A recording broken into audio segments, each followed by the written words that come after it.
One of the world's largest tidal energy projects is about to begin in the Pentland Firth later this year. It's claimed that the Maygen scheme will ultimately be capable of producing enough electricity to meet the needs of 175,000 households. Earlier I spoke to David Miller, the BBC's environment correspondent, and I asked him how significant this was.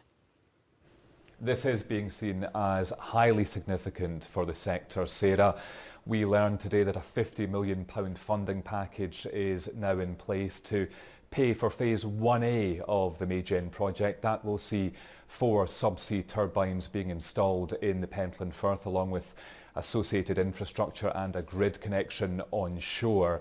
These turbines will, in theory, be the first of many. Ultimately, the scheme is for as many as 269 turbines to be installed, leading to a generating capacity enough, we're told, to meet the needs of 175,000 households. So clearly this is a big project, and the industry, I think, is delighted that finally this funding package is in place. But it won't all be plain sailing ahead. No, there will be tough times ahead, there's no question of that. The £50 million has come in part from the Scottish Government, Scottish Enterprise, the Department of Energy and Climate Change in London, and also from the Crown Estate.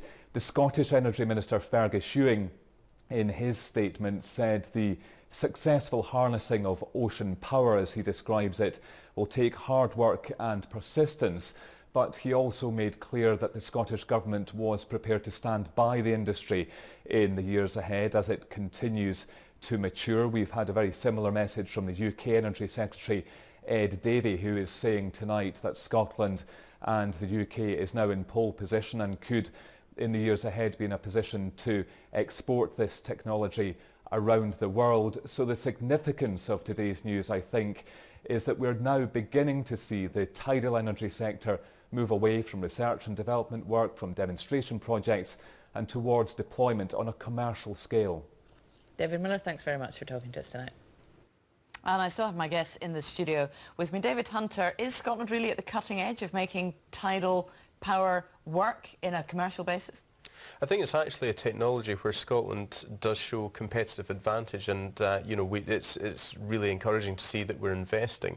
It's also the kind of technology that we should be investing subsidies in, early stage subsidies to build up scale, and what you should see over time is the cost of that subsidy, that technology falling, and clearly we have the natural resource for it. I think when you look at technologies like offshore wind, it's a more difficult argument over time because it's not new technology, and yet we're still heavily subsidising these projects. The costs are very sticky there. So I think technologies where we've got competitive advantage, we can bring the cost down, then that's got to be good news. Tom Greatrex, are you excited about the potential for tidal power? There's a huge amount of potential. I mean, the point is that currently and at this stage it will still be very, very expensive compared to other forms of renewable technology, but if we can get to a position where it becomes much more cost competitive, that can help deal with some of the issues around intermittency with some of the renewable projects that or renewable sources we currently have. And Stuart Hosey, can you see a day in which it's more cost effective than wind power?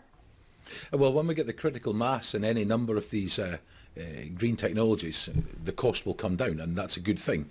But I'm just really excited about this project. As you say, it has the potential to power 170,000 homes, a large array in one location, and given Scotland's green potential, onshore, offshore, tidal, wave, we won't just be powering Scotland, but the whole of the island, and I'm sure export further afield as well.